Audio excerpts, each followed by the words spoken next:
La délégation régionale de l'ANFH Centre a 140 adhérents. Parmi ces 140 adhérents, 83% des établissements ont moins de 300 agents.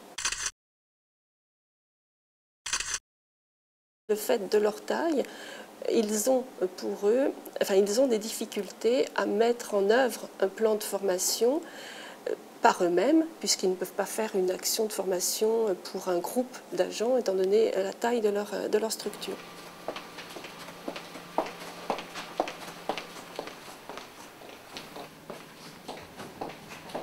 La délégation apporte une offre de services aux établissements en mettant en œuvre pour eux un plan de formation spécifiquement dédié au personnel de ces établissements qui accueillent des personnes âgées.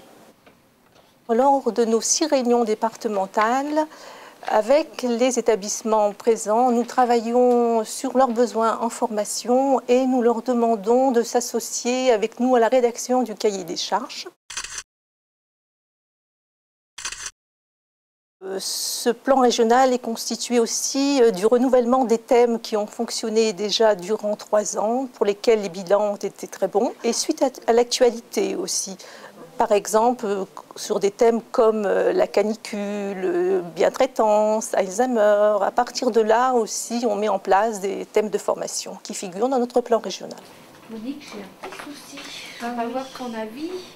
Moi, je vais d'avoir un organisme et puis là, Donc à partir du recueil des besoins, les établissements ont formulé des attentes, des besoins de formation.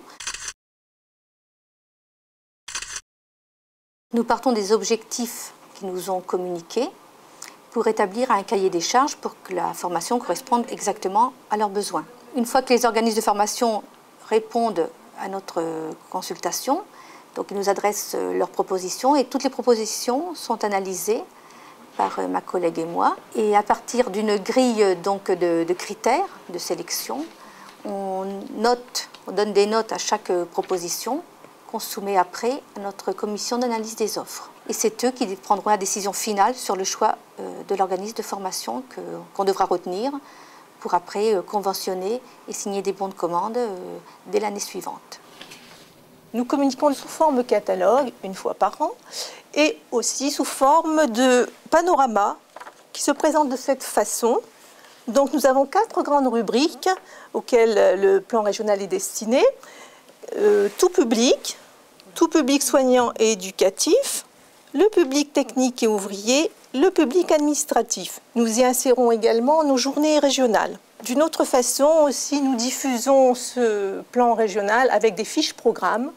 Également, il est sur le site internet et nous l'envoyons par courrier postal aux autres délégations, aux membres des commissions, au siège national et bien sûr aux établissements. Dites-moi, Mme Couton, j'ai vu qu'à Meun-sur-Yèvre, il y avait une formation soins de pied. Soins de pied à Meun. Voilà. Or, je suis intéressée car j'ai 4 agences pour cette formation. Les établissements inscrivent dans leur plan de formation des agents par thème. Et nous, à partir donc, des pré-inscriptions, on lance et on met en place les groupes. Donc, on n'est pas limité dans le nombre de groupes. Si on a besoin de 10 groupes sur la gestion des situations de violence, on va monter 10 groupes. Alors, on essaiera par contre de satisfaire toutes les structures en mettant en place des groupes par département.